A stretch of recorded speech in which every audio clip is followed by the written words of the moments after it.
Good evening and welcome to the January 2023 Knowledge and Networking event.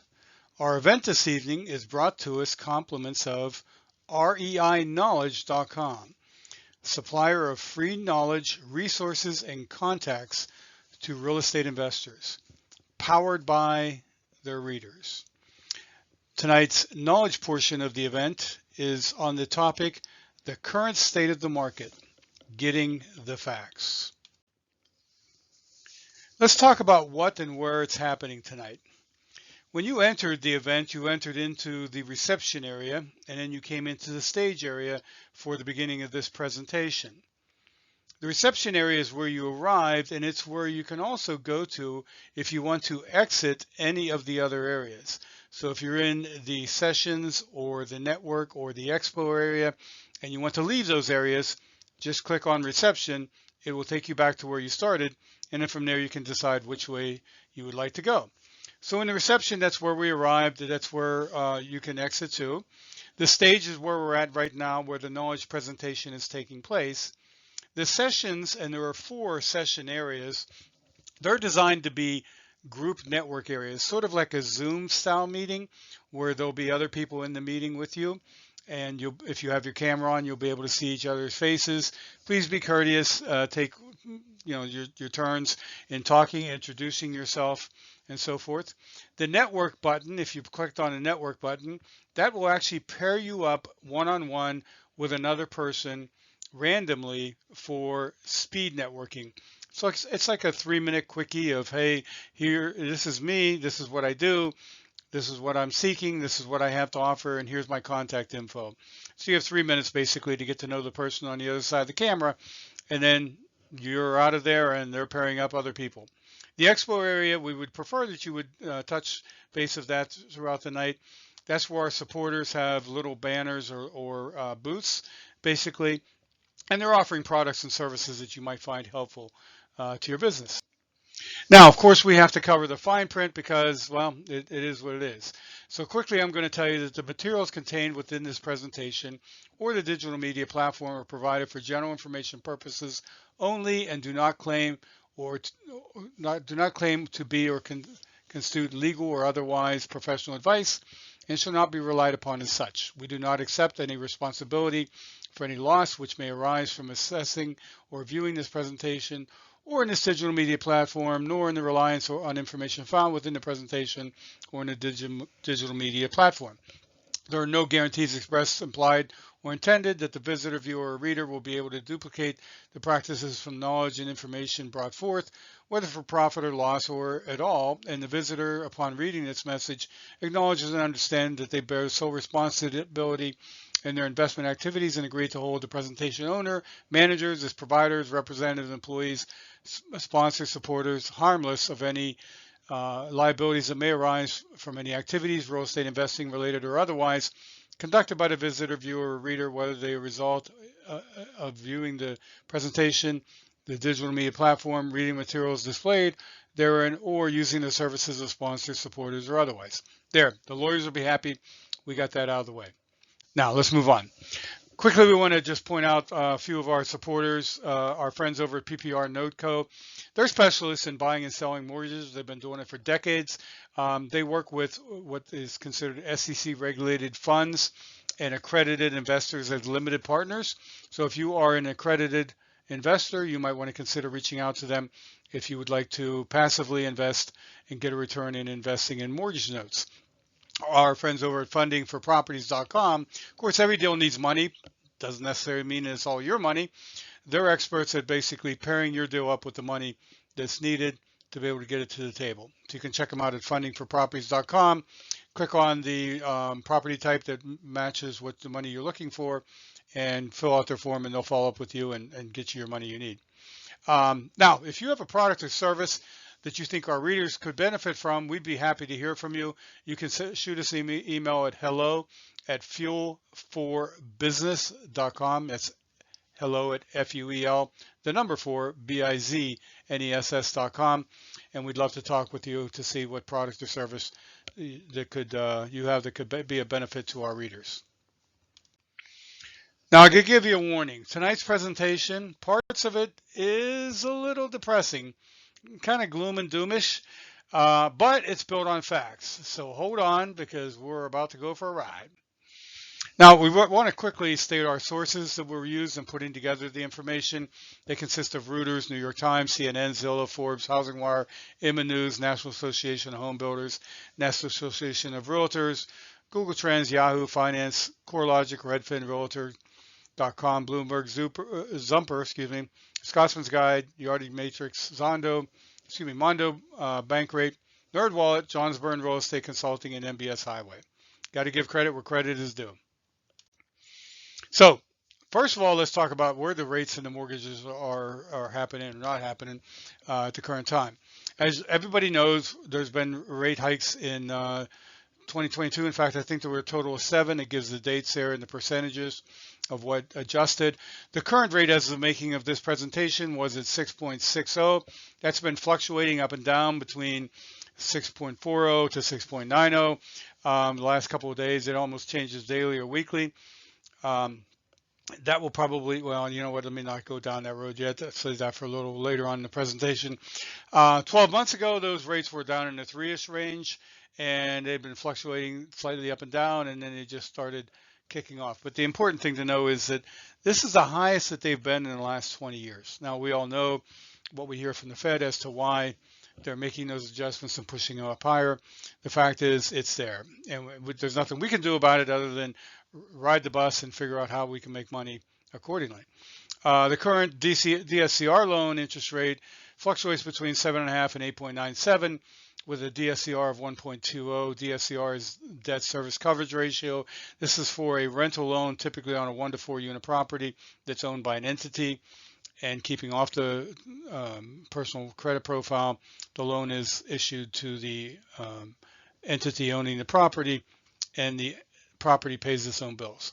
The reason why there's a gap between 7.5 and 8.97 is it depends on the loan to value leverage that's being supplied, and also the FICO scoring of the additional guarantor in addition to the entity. Mortgage applications essentially are down 39%.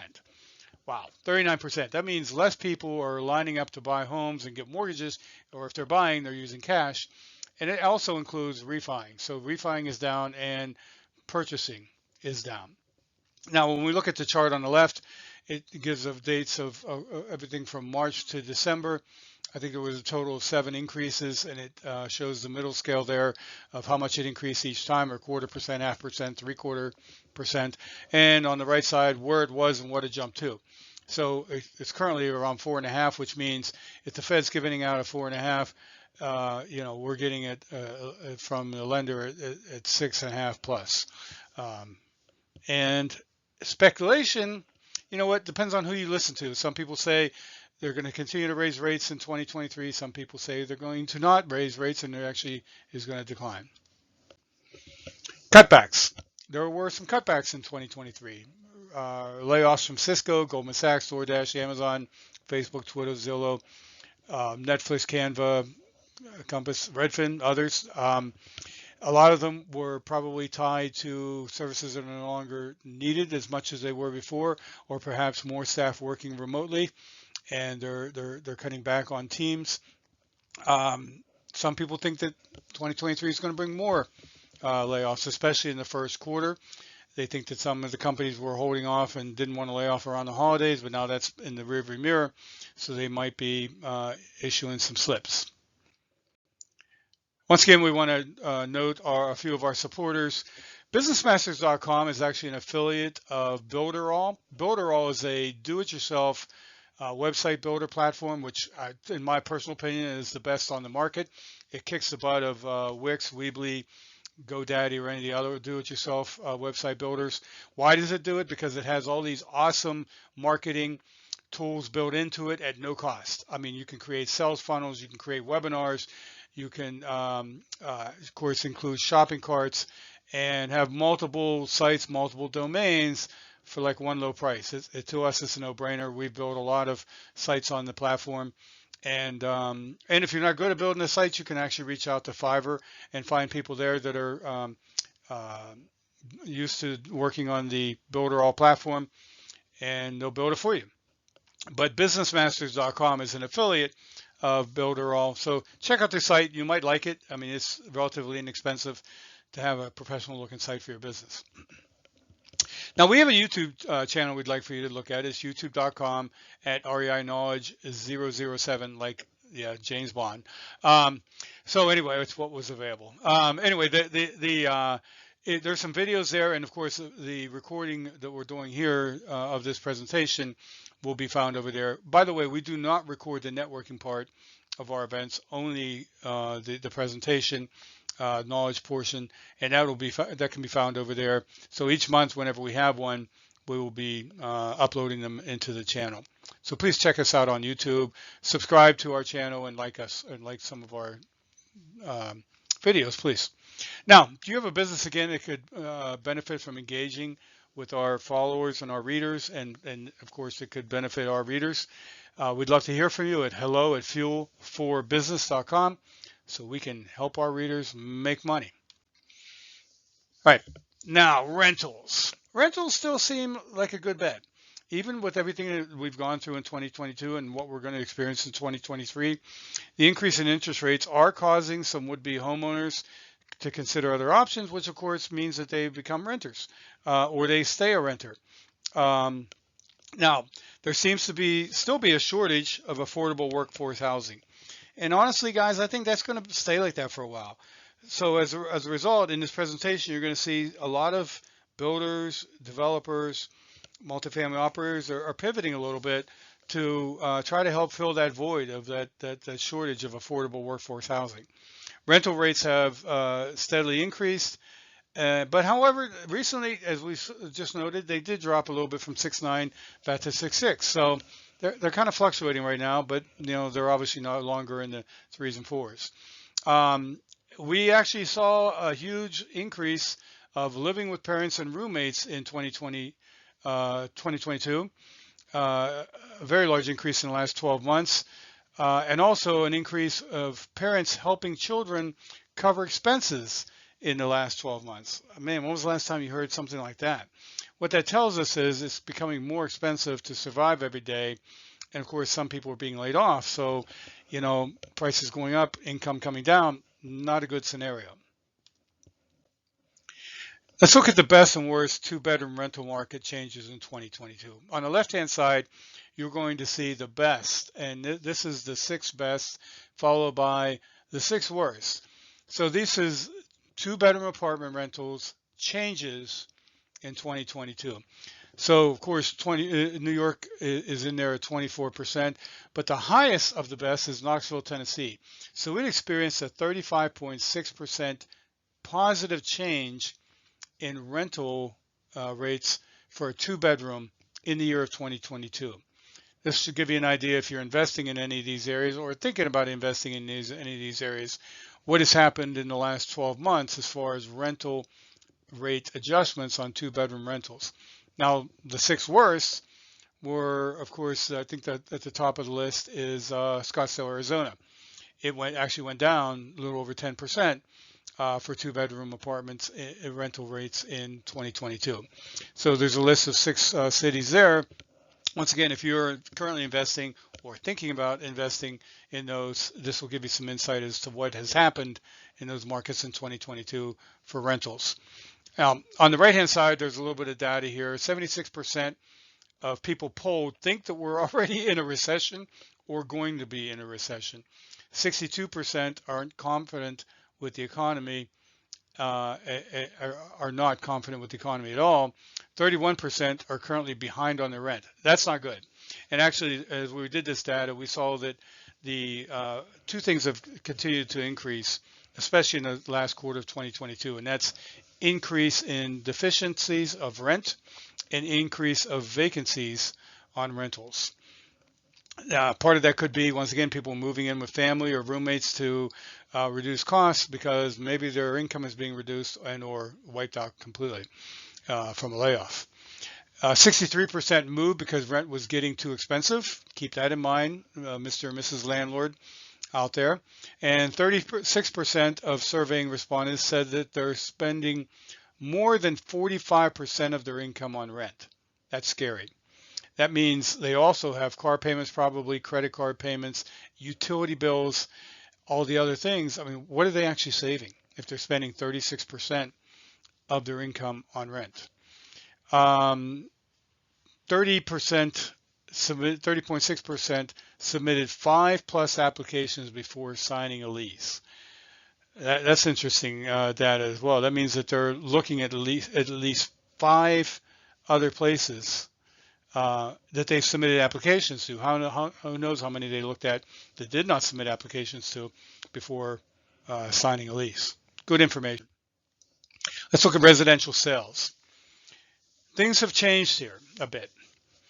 The graph on the left shows us where existing home sales are selling and what percentage for the region that they're selling in. So the greater part of homes, 45%, are being sold in the South, the southern states, followed by 25% in the Midwest, and then the West and the Northeast are coming at 17 and 13%. So if you're thinking about flipping homes, you're thinking about selling homes, if you're a wholesaler and you're thinking about wholesaling homes, it looks like there's more activity taking place in the South than anywhere else. Almost 50% of the sales are happening in the South. And then, of course, then you have the Midwest. So this gives you a good gauge for where you want to think about doing business if you're in the business of selling properties. Days on market currently are averaging 30 to 40 days, depending on the market. This is the information we've gotten from realtors and, of course, from National Association of Realtors, Realtor.com, and several other sources. New construction is shifting a lot more to build to rent as opposed to build to own. You're going to find out later what the percentage of defaults were on new homes being built where homeowners had put deposits down and just chose not to move forward. It's alarming, and of course that's what's causing new construction and builders to think about, well, maybe instead of building to sell to the homeowner, maybe we should be mixing in some build to rent. Now they may be giving different finishes in their product, but turning them over basically as rentals, whether they rent them themselves or whether they sell them to investors, large or small, to be held as rentals. 85% of sales are occurring in suburban, rural, small town, and resort areas. I found that interesting. That means that less of them are happening in the actual center cities themselves, and more are taking place outside of the downtown metro areas. The chart on the far right shows a sell price range. More homes have sold, 44% in fact, between the ranges of 250 grand to 500K. This is extremely important data, folks. If you're thinking about selling a house, you stand a greater chance of that house being sold if it falls 250 to 500K. 44, almost half of the houses sold are falling in that range. Followed up by, what do we have? 24%, 100 to 250K. So more people are actually buying homes from 250 to 500K than they are from 100K to 250. And then 16% between 500K and 750. And then basically 0 to 100K, 750 to 1 million, and 1 million above are almost about the same, 5 to 6%. So what does that tell us? The high-end homes, they're not making it, man. We're going to find out later, they're actually dipped, I think, 38% in the last quarter in values. So they're taking a hit. Your ideal sale is between 250 and 500K. Now, of course, in California, that's not much of a sale. So maybe that's where these other, 500 to 750 and the 1 millions are being sold. But the majority of the houses being sold are falling in that 250 to 500K range. The chart up top, percentage change in sales from a year ago, it shows the price and how much change. What's interesting here is if you look across the top, that gives you the price. If you're looking down at the bottom number on that blue chart, it gives you the percentage of change. And of course, they all went down. So the one that went down the greatest was 1 million and above, down 41.2% since a year ago. But what I found interesting here is that there was actually less of a change in the 500K to 750 than there were in the 100 to 250, 250 to 500. But with them being so close together, the 250 to 500 to 500 750K, I mean, if I'm a flipper, I'm concentrating more on a 250 to 500K because the chart down below in the lower right-hand corner tells me that those homes are selling faster and more of them, and their reduction of sales overall is almost the same as the asset values that are much higher. So of course I'm going to have a lot less risk involved if I'm reselling at 250 to 500 because I've got less capital committed to it. So if I'm a flipper, I'm targeting a resale of 250 to 500K. But once again, that's just my personal opinion. So existing home sales dropped roughly 19% in the last 12 months. And home builder cancellation, it shows on the left-hand side. This is from John Burns, which is, they're on point. They know what they're doing. They broke it down by region, showing the fallout, the home builder fallout. Of course, the biggest fallout was in the Southwest, 45%. Is the total there for October 2022. So this is the percentage of new home build cancellations. Of course, the lowest cancellation was the Northeast. It looks like 11% for 2022. But this will give you an idea, an idea that if you're thinking about building in the Southwest and Texas, you may want to seriously consider about who you're selling that new build to, because there's been a ton of cancellations there. Okay, so regional home sales on the right. This shows basically November of 22 was the most update data that we could get. It shows the price range across the top, and in the category on the left shows the region of the country and the percentage of change. If you look at them, the majority of them are, changes in sales. They're all negative numbers. I mean, that's not a good thing. Question is it a negative, 15 or is it a negative 54? But you can look at the charts there, and whenever you go to our YouTube channel and actually replay this, you can pause this and maybe even take screenshots of it and use it, earmark it to see where you're investing and see how much the changes have been made in the area that you're investing in, and of course sales distribution, and then medium days on market. Honestly, this was November of 2022. We're now hearing that these numbers of 23, 25 are low. They're actually 30 to 40 at this point. And new listings dropped 19% in the last 12 months. That means there's 19% less listings happening now than there were 12 months ago. So sales are down, listings are down, values are down. It's the world we're living in, but these are the facts. So luxury home sales are down 38%, with the biggest drops being in, of course, Nassau County, New York, and then you have your California, San Diego, San Jose, Riverside, and Anaheim. The charts on the left and right essentially are the one on the right shows the top 10 metros for sales growth in 2022, and then price growth. So you have to remember that not all of 2022 is bad. The first 3 quarters we were humping pretty good. In fact, the first 2, even though rate increases were happening, it wasn't impacting the market that much yet, and things were still cruising, and values were still climbing, and things were still selling fast. The third quarter started to slow down a bit, and the fourth quarter got real hairy, and the end of the fourth quarter kind of like came to a standstill. So this shows all of 2022. You can compare the charts left and right. The one on the left, of course, not only shows the growth, but it shows the price growth, and a combination of the two. That's the difference, is that first category there where it has the combined numbers, so that you can have the full data.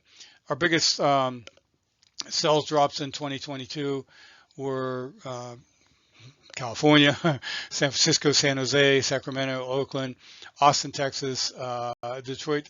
Actually, Detroit and Pittsburgh kind of surprised us a little bit, but they're in the list there at the top. So we want to make you aware of our other presence online. I mean, we have a newsletter which comes out weekly. It's reiknowledge.com. It's free. It drops into your inbox, and we like to share two nuggets in each issue. Basically, a nugget is a blog, a very short blog post of 1,000 words or less, which you can read in a couple minutes. But it's impactful stuff. It's basically giving you hands-on experience, knowledge of deals done from seasoned heads. And whether that's flippers or wholesalers or landlords or note sellers or asset protection attorneys or interior designers, they're basically passing on their knowledge firsthand of what they learned doing deals, making mistakes, and successes. So you can learn from their mistakes, you can leverage their successes, and we're a big advocate that you should always be learning. So if you're not already subscribed to the newsletter, please go to reiknowledge.com, subscribe. Check your spam folder because it's going to send you a confirmation email. You need to click on it and confirm the subscription, and 9 times out of 10 that's going to end up in your spam folder because your spam folders don't know who we are yet, so they're going to shove it there. You're going to have to go in, clean it out, hit confirm, and then you'll start receiving our newsletters for free. And anything else that's happening, that's how we alert you of what's going on, is through the newsletter. So we also are on Facebook at facebook.com/REI Knowledge page. So please like us there, and also start following us there because we'll put a lot of data there to keep you aware of things. Once again, if you have a business that our readers and followers should be aware of, please reach out to us at hello@fuelforbusiness.com. We always want to be able to do things to be able to benefit our readers.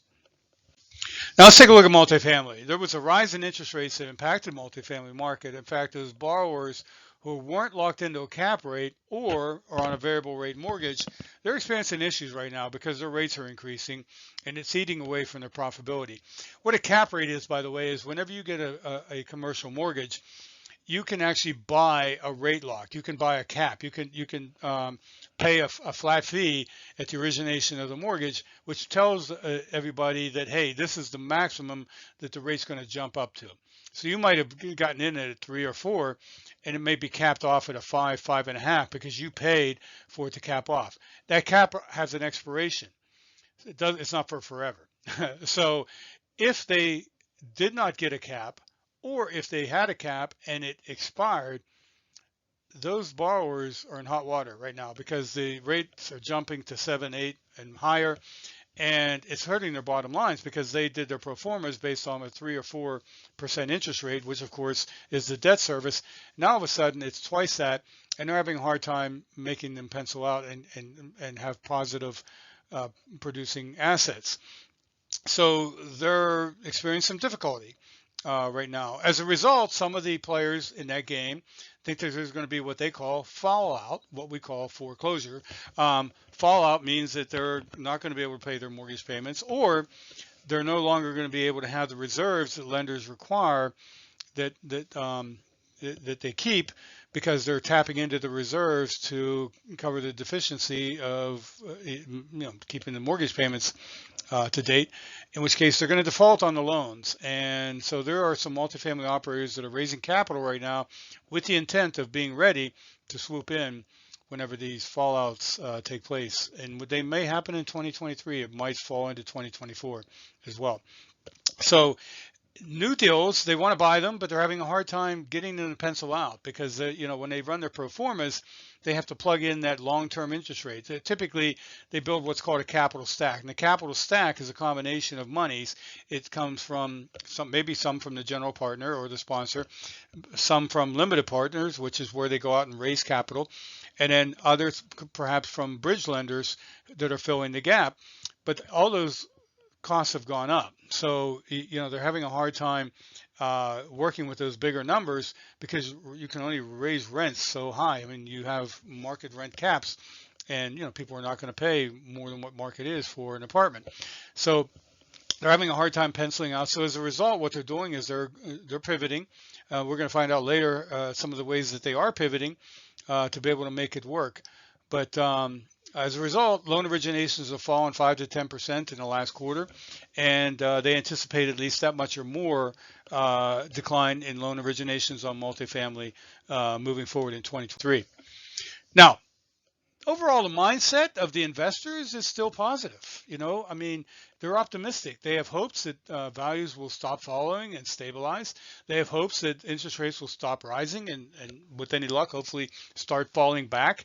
I don't know if they'll get them down to 3 or 4%, but they're hoping that they still come back down to 5 or somewhere, as opposed to 7, 8, 9, which is where they're hovering now, and they're fearful that they will continue to rise.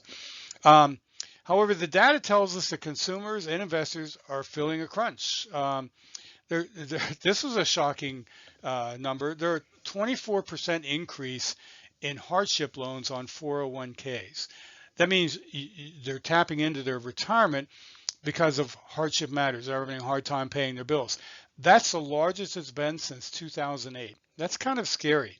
I mean, that's the economy overall. People are making less money, or they're getting laid off, and it's taking several months to find a new job, and they're tapping into their savings, including their retirement.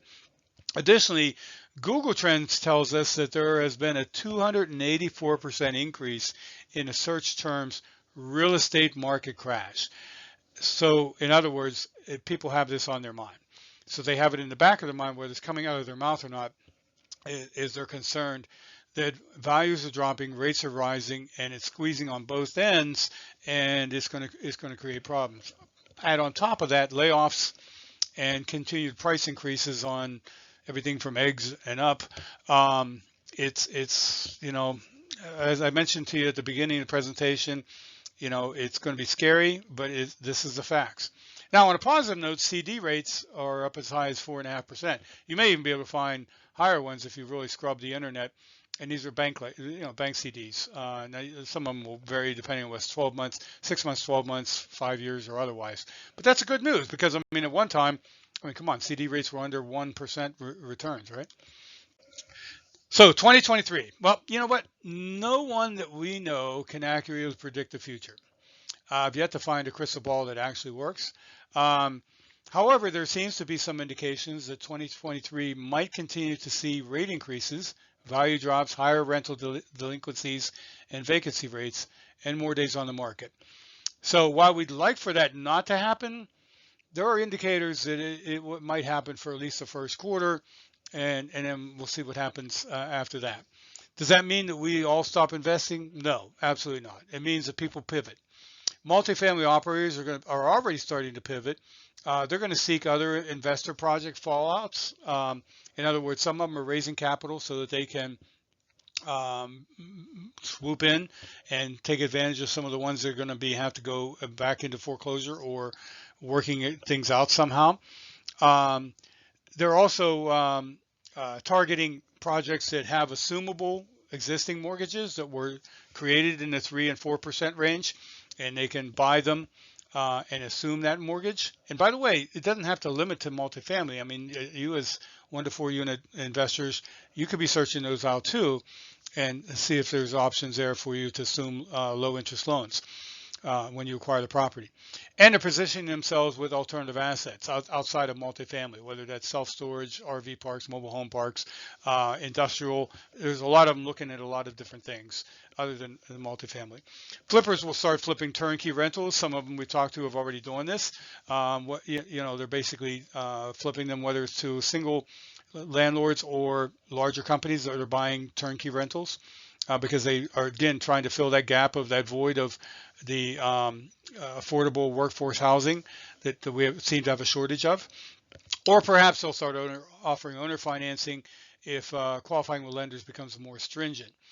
Um, and then once again, if they're offering owner financing, they can either keep that note and make money on it, or they can season it for a while and then sell it or borrow against it. So they're looking at other options. Once again, they're pivoting. Wholesalers might have to work a little harder to find their deals and assign the deals, because capital becomes more tight, which means there's going to be naturally less players, and they may end up having to make less per deal because the spreads just may not be there like they were 6 months, 12 months, and more ago. Passive investors might make less money because once again, if they're investing in multifamily projects, there may not be the spreads that were there before, because now it's costing them more for the capital on the bridge and otherwise, and which means some of that has to pass along to somebody, and it's going to be passed along in smaller returns to the LPs, to the limited partners, probably the passive investors. But they also have other options for investing. I mean, whether they want to go into a CD or do a combination or consider alternative assets. But let's face it, money has always been earned in every market adjustment. You just have to position yourself accordingly. So our fine print, again, I'm not going to reread it, read it once, the disclaimer. We just understand that, there's no guarantees from the presentation or the information gained here. And we're all big boys and girls, and, take responsibility of our own actions. Questions. We'd be happy to answer any questions that you have. Just shoot them over to us. The best email is hello@reiknowledge.com. If you haven't figured it out already, REI stands for Real Estate Investing, knowledge.com, reiknowledge.com. So it's hello@reiknowledge.com. Now it's time to network. Make connections, share what you seek or what you offer, exchange your contact information, and have fun. So let's talk about how we can do this. So, reminder, share and receive. There's several areas that you can network. The sessions area, or where you can network as a group, like what's on the screen there, basically where you can communicate with each other, see each other, share what you have to offer, what you're looking for, and make connections. Network, when you click on that little network, that little handshake button, that takes you and will pair you up one-on-one with somebody for speed networking, and you'll be on camera, but it'll just be the two of you for 3 minutes, and you can share what you have to offer, what you're looking for, your contact info, and then bump out and other people will be paired in. You can visit the expo area, which is where our supporters are listed, so you can see what they have to offer and their contact information. We'd love for you to give them the support if you're looking for what they have to offer, whether it's a product or service, because they're here to be able to help us make money as well. Now, anytime during the event, you can chat with other attendees. So if you look up in the, well, I don't know about on your phone, but if on your computer screen, when you look up in the right-hand corner, when you're in like the reception area, you see down in our lower right-hand corner what it looks like. It says event, and then there's two options, chat and people. So when you click on chat, it allows you to be able to type in anything you want. Remember this, when you type in chat, anything you're typing, everybody in the event can see. So this is where you want to share your contact information, where you want to share what you offer, where you want to share what you're looking for. If you're a wholesaler and you've got properties that you're trying to unload, you can put all the data in there. You can chat as often as you want. It's all cool. There's no limit on how many times you can chat things in. So if you've got 10 different properties you're trying to sell, you can put them in there 10 different times and your contact info. If you're looking for properties, I talked to one investor who's coming to the meeting. He's having a hard time finding his next flip. So he should be chatting in there where he's looking for a flip and his contact information so people can reach out to him. So use that chat to be able to communicate with everybody throughout the meeting as attendees. Now, if you click on people next to that chat, it will list everybody that's in attendance. And then you can click on the person's name and you can chat with them, just them directly, or you can request a meeting with them directly on camera, just you two. There's no time limit on that meeting. It's not like the speed dating, the speed networking of 3 minutes. You can take as long as you want. But to get to that, you click on people, choose who you want to communicate with, click on their name, and it's going to give you options. Do you want to chat? Do you want to request a meeting? Do you want to send a message? What do you want to do? So you can use the chat and people throughout the event. You can pop in and out of the sessions, and you can you click on network and do one-on-one meetings. So the point is, don't be shy, make connections. Connections are where we find deals, where we find money, where we find partners, where we find everything. We find contractors and resources and connections, contacts. So I know for a fact that there are some private lenders in attendance, that there are some sponsors in attendance that do multifamily deals, that there are wholesalers and also investors in attendance, as well as realtors, and even I think a handful of bankers. So network, communicate, and have fun, and hopefully I will see you on the inside. Have a good evening, guys.